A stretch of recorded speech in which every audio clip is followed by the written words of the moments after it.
আব্দুর রহমান ইবনে আওফ রাদিয়াল্লাহু আনহু বলেন, যুদ্ধ করতে গেলাম, সারিবদ্ধভাবে দাঁড়িয়েছি। আমি দাঁড়াইলাম কাফেরদের বিরুদ্ধে যুদ্ধ করার জন্য। তখন আমি একটু ডানে তাকাইলাম, বামে তাকাইলাম, আমার সাথে আছে কারা? মানে যুদ্ধ করতে গেলে তো শক্তি লাগবে, আমার তো শক্তি আছে। পাশে যদি একজন নওজোয়ান পাওয়া যায়, হ্যাঁ, পাশে যদি কোনো শক্তি, তখন সাহসটা বেশি থাকে, যাক পাইলাম কাছে কাউকে। ডান পাশে তাকায় দেখি এক কিশোর বয়স্ক ছেলে, বাম পাশে তাকায় দেখি আর কিশোর বয়স্ক ছেলে, কোন শক্তিশালী বীর পুরুষ নাই। আমি বললাম, কিরে বাবা, তোমরা যুদ্ধ করতে আসছো? হ্যাঁ আসছি। দুইজন ব্যক্তি, ডানে একজন বামে একজন, দুইজনের নামই মুআজ। একজনের নাম মুআজ আর একজনের নামও মুআজ। তখন এই দুই ব্যক্তি আমাকে বলছে, চাচা আপনি কি আবু জাহালকে চেনেন? চিনি।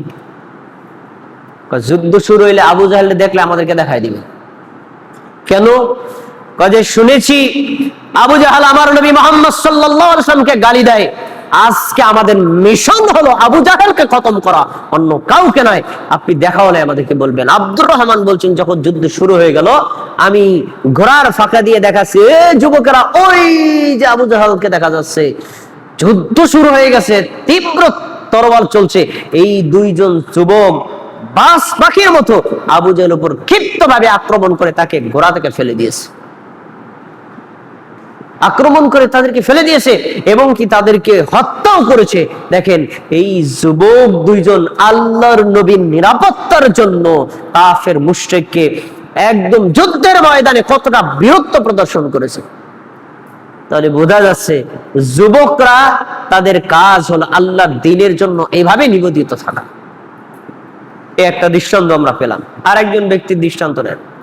আমাদের দেশের যারা কিশোর যুবকদেরকে দেখবেন, তাদের এখন বর্তমানে কাজই হচ্ছে মোবাইলে সাপ, লুডু, তাস ইত্যাদি খেলাধুলা করা, পাবজি গেম, বিভিন্ন গেম নিয়ে পড়ে থাকা, তাই না? আর বর্তমানে পাইছে তো বিশ্বকাপ ফুটবল, একেবারে 24 ঘন্টা এটা নিয়ে পড়েছে। রাতে ঘুমায় না, সারা রাত খেলা দেখে, আর দিনের বেলা এটা নিয়ে চর্চা করে।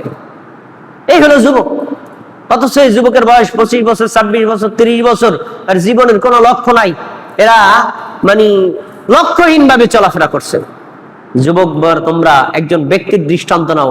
আজকে তুমি মুসলিম বলে পরিচয় দাও, তোমার বাপ দাদা 14 গোষ্ঠী মুসলিম। এর পিছনে কার অবদান জানো? একজন ব্যক্তির অবদান, তিনি হচ্ছেন মুহাম্মদ ইবনে কাসিম। হাজ্জাজ বিন ইউসুফের জামাতা মুহাম্মদ ইবনে কাসিম এই ভারতীয় উপমহাদেশে মাত্র 17 বছর বয়সে সিন্ধু প্রদেশে নিজে সেনাপতির দায়িত্ব নিয়ে যুদ্ধ করে সিন্ধু প্রদেশ বিজয় করে দ্বীনের ইসলামের পতাকাকে উড্ডীন করেছে। বয়স কত? মাত্র 17 বছর। 17 বছর বয়সে এই ভারতীয় উপমহাদেশে ইসলামের পতাকা উত্তোলন করেছে, মাত্র 17 বছর। আর আমাদের দেশে 17 বছর যুবকরা মোবাইল ছাড়া কিচ্ছু বোঝে না। What is this? তোমার মতো যুবক দিয়ে, কিশোর দিয়ে জীবনেও কিছু হবে না, আর দিনেরও কিছু হবে না। 17 বছরের যুবকের এত বড় অবদান। দুজন ব্যক্তির দৃষ্টান্ত আল্লাহ নবী দিয়েছে, আল্লাহ তাআলা দিয়েছেন কোরআন মাজিদে। সূরা আলে ইমরানের 39 নম্বর আয়াত খুলে দেখেন। অবিবাহিত যুবকের দৃষ্টান্ত দিয়েছেন। এক নম্বর হলো ঈসা আলাইহিস সালাম, আরেকজন হলো ইয়াহইয়া ইবনে যাকারিয়া আলাইহিস সালাম। তারা দুইজনে অবিবাহিত ছিলেন, কখনো বিয়ে করেননি। কিন্তু বিয়ে না করলে কখনো তারা জিনার সাথে সম্পৃক্ত হন নাই। আল্লাহ তাআলা কোরআন মাজিদে তাদের বলেছেন কি? ওয়াসাইয়্যিদা ওয়া হাসুরা ওয়া নাবিয়্যাম মিনাস সালিহিন। ইয়াহইয়া ইবনে যাকারিয়া আলাইহিস সালাম ছিলেন নেতা, লিডার।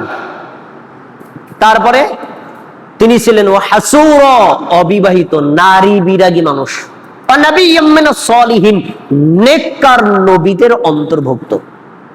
তাহলে তারা যুবক ছিল, বিবাহ করেন নাই, কিন্তু তারা আল্লাহর অন্যায়ের পথে লিপ্ত হন নাই, নিজেকে আল্লাহর আনুগত্য করার মাধ্যমে আল্লাহর নবী হয়েছেন। ভাইয়েরা আমার, তাহলে বোঝা যাচ্ছে যুবকদের অনেক মূল্য ইসলামে আছে। তারা যদি নিজেদের জীবনের সব এর মূল্য বোঝে, তাহলে ফুটবল, বিশ্বকাপ, ক্রিকেট, এই সব আজে বাজে সময় নিয়ে কখনো তারা মরে পড়ে থাকবে না, বিমর হয়ে থাকবে না। এগুলো বাদ দিয়ে তারা লেখাপড়া করবে, জ্ঞান অর্জন করবে দুনিয়া সম্পর্কে, দিন সম্পর্কে, এবং আমল করবে। নিজেরা সাধ্যমতো দিনের জন্য আল্লাহর রাস্তায় মানুষকে দিনের দাওয়াত দিবে। যদি এটাই তারা করে তাহলে তারা হবে আদর্শ যুবক। দুনিয়াতেও তারা শান্তিতে থাকবে, পরকালেও আল্লাহ তাদের জন্য জান্নাতের পথকে প্রশস্ত করে দিবেন। আবার এই যুবক যদি বিপদে যায় তাহলেও ভয়ঙ্কর পরিস্থিতি রয়েছে। এজন্য আমাদের সন্তান যারা কিশোর, যারা যুবক, তাদেরকে এই ভয়াবহ সামাজিক ধর্মীয় অবক্ষয় থেকে ফিরিয়ে রাখা আমাদের দায়িত্ব। আল্লাহ আমাদের যুবকদেরকে সেই অবক্ষয় থেকে ফিরে থাকার তৌফিক দান করুন।